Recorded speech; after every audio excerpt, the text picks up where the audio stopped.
There's no need to drive around South Florida wasting valuable time looking for a new or certified pre-owned Acura. Go to the #1 volume sales dealership in the Southeast United States. Craig Zinn's Acura of Pembroke Pines. Purchase with pace and space in a dealership tailored to your needs. From home buying to providing that personal touch. Contact the 2020 Satisfaction Award winner Craig Zinn's Acura of Pembroke Pines. 888-776-5123. That's 888-776-5123. Or visit them at 15601 Pines Boulevard in Pembroke Pines. With more than 62 years of litigation experience handling insurance disputes, Welton Rayom is committed to resolving even the toughest insurance claims quickly. At Welton Rayom, they don't get paid unless you win. They handle complex personal injury claims caused by the fault of another in both state and federal courts. They handle auto, trucking, motorcycle, slip and fall, and bicycle accidents.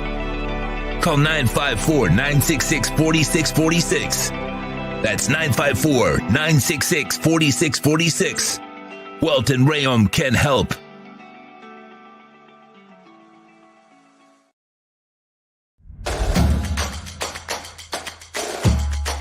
Welcome to Caneswear. New store, new items, same great experience. Family owned and operated since 2010, Caneswear has the latest merchandise from the Miami Hurricanes, Miami Dolphins, Florida Panthers, Inter Miami CF, and more. Come visit us at our store in Davie on University Drive, just south of 595, or online at caneswear.com. Caneswear, the spot Miami fans shop.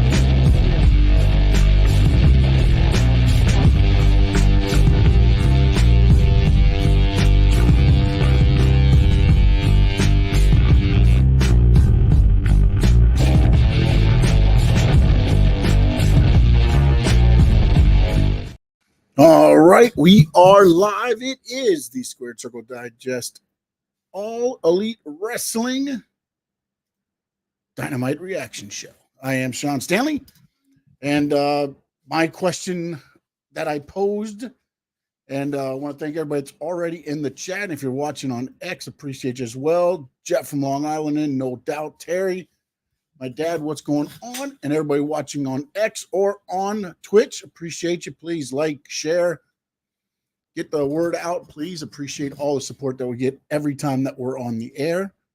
And for some of the videos that we release when we're not live. The question that I had posed was, will this AEW Dynamite keep the momentum going that AEW All In London started?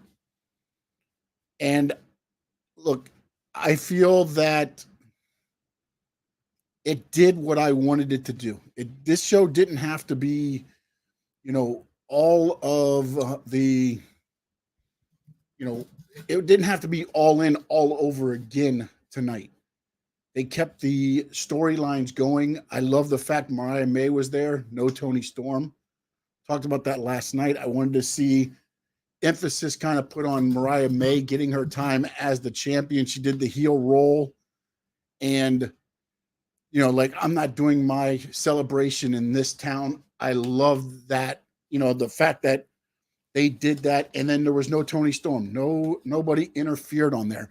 You open up the show, Jon Moxley returns. 2 months he's been gone, and then he gets in the ring with Tony Schiavone. And he says he's thinking about things that need to be done. And he says he needed to speak with Darby Allin. Darby, you know where to find me, a guy like me, but not exactly like me. Then he looked at Tony Schiavone, came back in, and he said, "This is not your company anymore," and left. It is very interesting. And again, this is what I wanted to see. Little cliffhanger items happening. Then later on in the show, he's walking around. The cameraman's like, John, what the hell's going on? This and that. And he said, again, find it right here exactly so I make sure I got it. He said that what we need around here is a little lesson in humility. And then he had Marina Shafir there with him, I'm sorry. And she wrecked shop, beat up the security guards. Security guards get more damn camera time than some of the AEW talent does. But hey, I'm not complaining. I thought, and then no doubt I agree with you today. Yes, the AEW Dynamite, I thought, kept that momentum going. With Moxley making the return tonight, the Ishii Page being the first match, I believe that was just kind of to get the whole ball rolling with the Swerve and Hangman Adam Page. I am thrown a little bit. I want to see how it's going to play out. But I do question the fact that Hangman was going all crazy trying to get to Swerve while he was the champion. Now Swerve comes out and challenges him to a cage match, but then talks about him being, maybe you just want to be a father and things like that. And then Hangman just leaves with all of that hostility that has been built up between them. I didn't understand why Swerve, this man just costed you your heavyweight title. And we're just going to, walk into the ring, go through the ropes, go nose to nose, and you're not going to sit there and pop him in the face? Like that is the part, and it goes for both companies as well. That's one of my things that I never understood some of the time with wrestling. I get it, sports entertainment, but if somebody took something from me, like, you're going to have to send security down as I'm going to the ring, because when I get to the ring, I'm not going to sit there and go face to face with you. I'm coming swinging. You took the most prized possession in AEW away from him, and then go nose to nose to cut a promo to say, hey, we're going to be in a cage match. And then Hangman Page just doesn't really respond and leaves. I want to see where this plays out. It does intrigue me the way that it's going, but I want to see what's going on with this Hangman character, because all the way leading up, remember, he attacked Evil Uno, he attacked everybody, saying it's his right to get to the championship because Swerve was the champion. That's why he had to win the Casino Gauntlet match so he could get to Swerve. And now, not so much. So again, I like the fact that they threw a little bit, maybe a curveball, maybe not, but it's got you thinking. Like, what the hell is going on with Hangman? So that is going to be an interesting thing, a development there. Jamie Hayter took on Harley Cameron. Remember, Harley Cameron is part of the Outcast group. The Outcast group, which at the time was Ruby Riott, Soraya, and Tony Storm, are the ones that put out Jamie Hayter 15 months ago. Jamie Hayter was just trying to get to Soraya, could not get there. Soraya runs through the thing, but I thought it was a good match in the fact that Jamie Hayter returned to AEW, worked a one-on-one match, and looked very good in it. So we'll see how that keeps going and moving on. MJF comes out. He denounced his American citizenship. He says there's only one place in the world, and that's basically Long Island. He said the name of his city, but I forgot to write that down. So he talks about Will Ospreay for a little bit.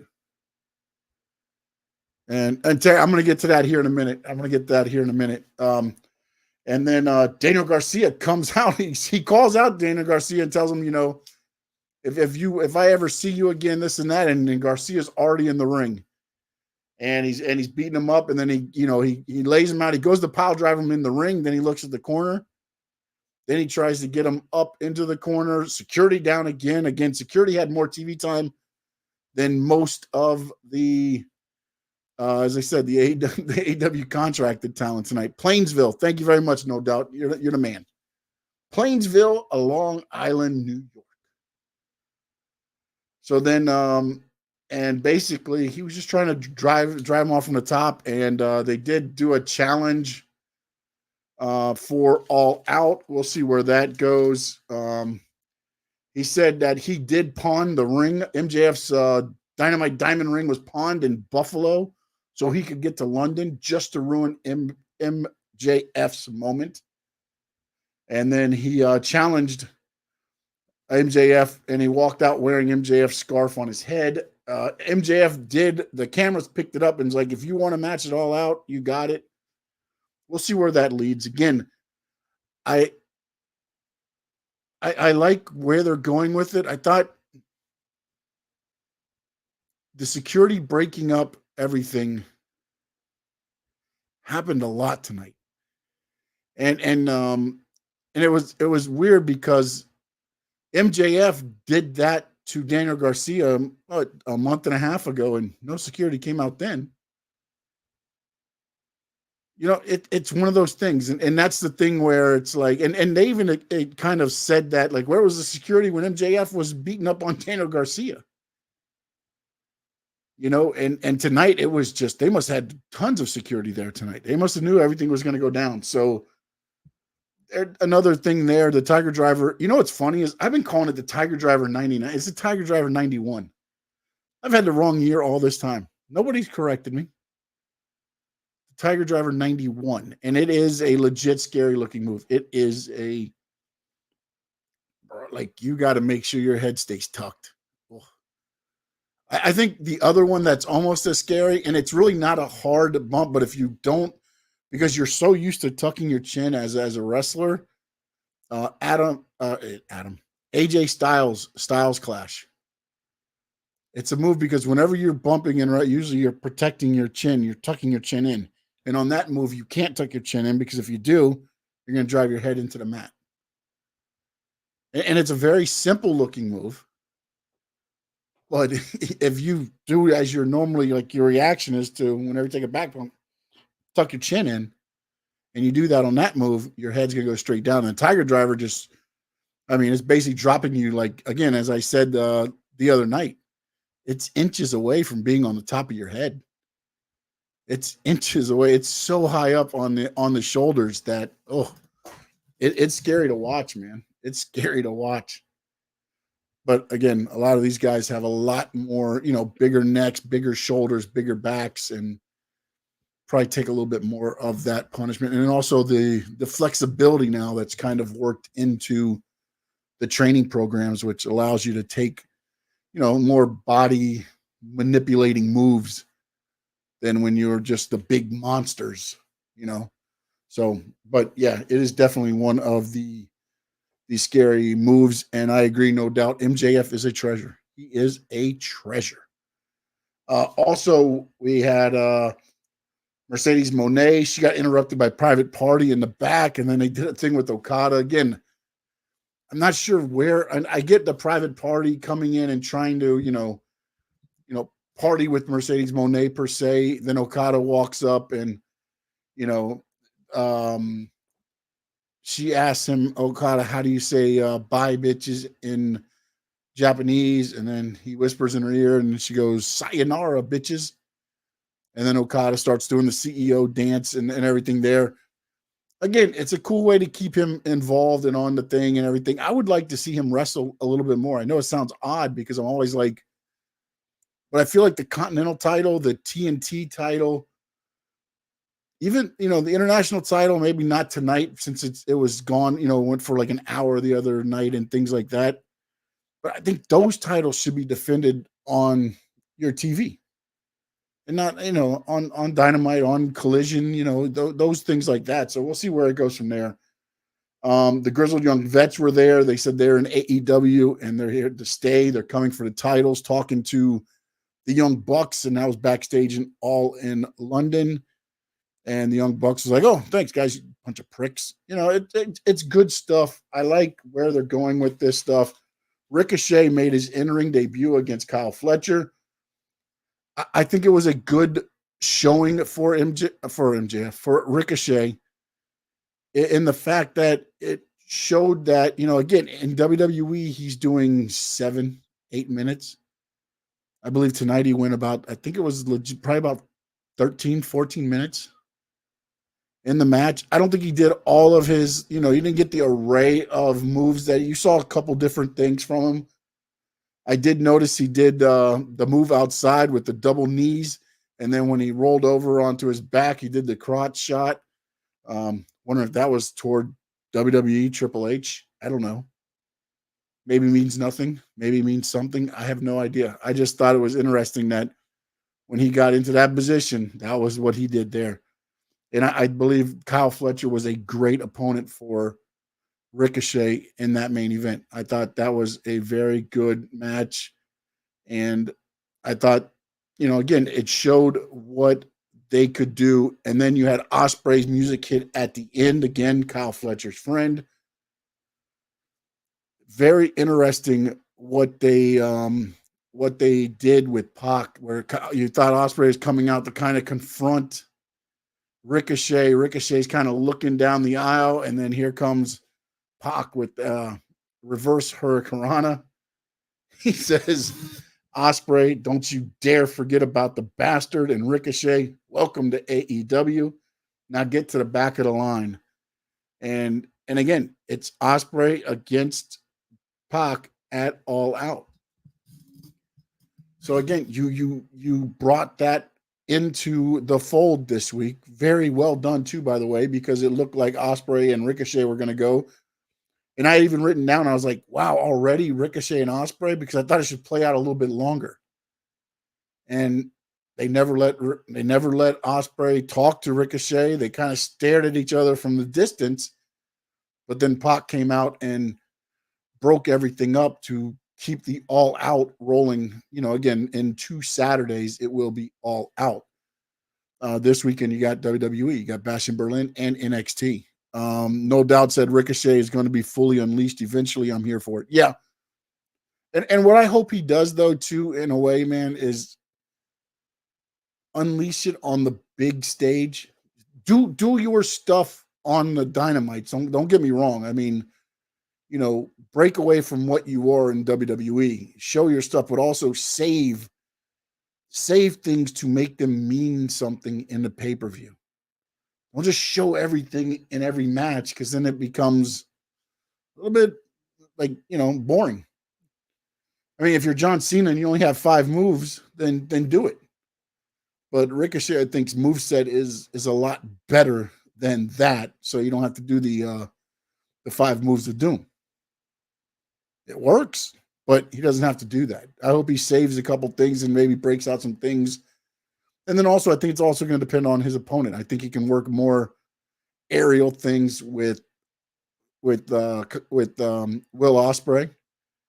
And then I would like to see him take on MJF at one point, just to see how that goes. That's a very style clash, but also we've seen that MJF can go and do a couple of the high spots and things like that. So it would be interesting to see them, work it out as well. And then, so overall, man, again, like I said, I thought this had everything. And then, of course, it all led to what was Bryan Danielson's future going to be with AEW. He came in the ring. He did his, the whole sob story at the beginning and was like, here's, my family and it was Birdie's favorite day. And it's probably because she drove the double-decker bus, and all this stuff. And he was just talking family, man. And it was like, okay, all right. Again, when I heard it, I was like, okay, there's going to be the switch, like, and exactly what did happen, where he said, it's probably time for me to go home, but not yet. I'm going to fight as the AEW champion. Still a lot of heads to kick in, and it All Out. He knows there's a lot of young talent in the back.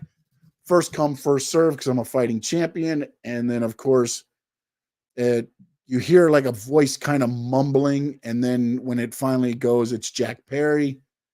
He goes through all the things. The last time, they were in the ring together, remember, he got the pin back when it was Team AEW against Team Elite. He pinned Bryan Danielson. So again, it works out into a story to where now he's gonna call a shot. He's the TNT champion. He just buried Darby Allin pretty convincingly at the All In pay-per-view, and now at the All Out pay-per-view, he is going after Bryan Danielson. And the thing is, and Terry, when you ask me, what do you think? How do I think the match will go? I don't see Bryan Danielson losing, because here's the thing. One, I don't think Jack Perry's there yet to be the face of AEW. I just don't think that he's there. He's working his way there as a heel, but to say that, okay, Bryan Danielson gives the reins of AEW over to Jack Perry at this set moment, I don't think so. The interesting thing that I have a question in this whole thing is the Blackpool Combat Club no more? Because Claudio and Wheeler and Pac were in the ring celebrating with Bryan Danielson at All In London. Moxley returns tonight, and it's a different type of Moxley. He says nothing about the Blackpool Combat Club. Nobody in the Blackpool Combat Club has really said anything about him. And I'm wondering what role that might play down the line in this story. Because again, the line that keeps sticking with me from Jon Moxley was when he said, "This is not your company anymore." So, and like you said, no doubt it does. It opens up, again, he has a good showing, and everybody's like, oh, hey, Jack Perry can go. He goes in the ring with Bryan Danielson and he shows out. You build up that credibility. Look at what Swerve did. There for a little bit at the beginning of Swerve's run was shaky. And then it took off a little bit, and they've made him a legit champion now, where he could have, where when he lost the belt at All In, it wouldn't hurt him. The only thing I thought that might hurt him was if Bryan Danielson came out tonight and was like, hey, I'm done. Because now you've stopped the momentum that you were building as a champion for Swerve. Not that it hurt his momentum anyways for losing the title, but to just say, here, Bryan Danielson, you get one reign with the AEW title, to just give it back up and put it back into a tournament wouldn't have sounded right to me. Which is why I always thought, Bryan Danielson's going to keep wrestling. And it doesn't make sense to me if he loses right away to Jack Perry after beating Swerve. It's kind of like the Cody Rhodes with Roman Reigns. It's like, I don't see any of these guys beating Cody this soon after he knocked off the champ, which Roman Reigns had done so much for that title. And then you get 3 defenses and that's it. Swerve, I felt, built up a good resume as champion. Didn't start out great, but I thought it picked up a lot of steam and got to the point to where at All In, it did not affect him at all. He can continue to be a legit contender for the title. They had a fantastic match.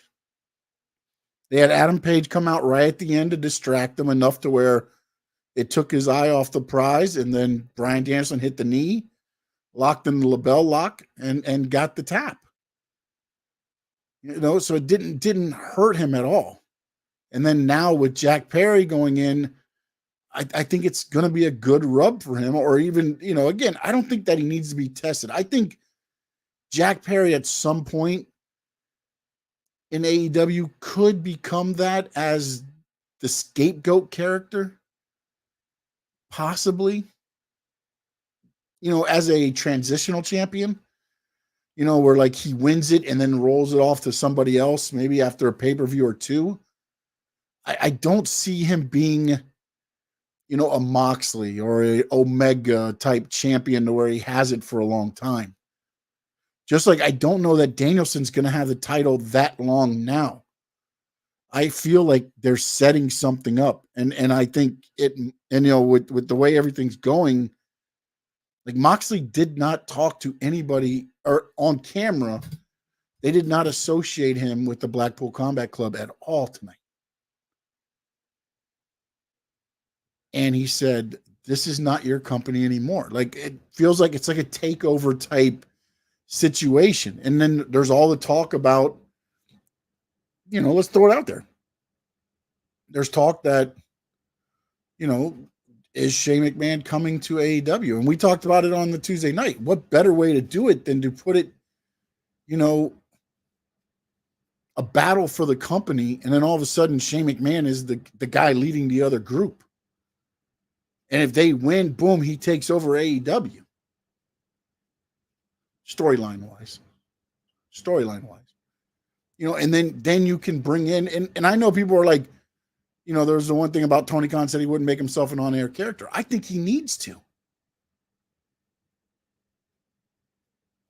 And to be honest, I think he needs to make himself a heel character. So it's going to be interesting to me to see how this plays out. And I believe that this kept up everything from All In, and the storylines keep rolling.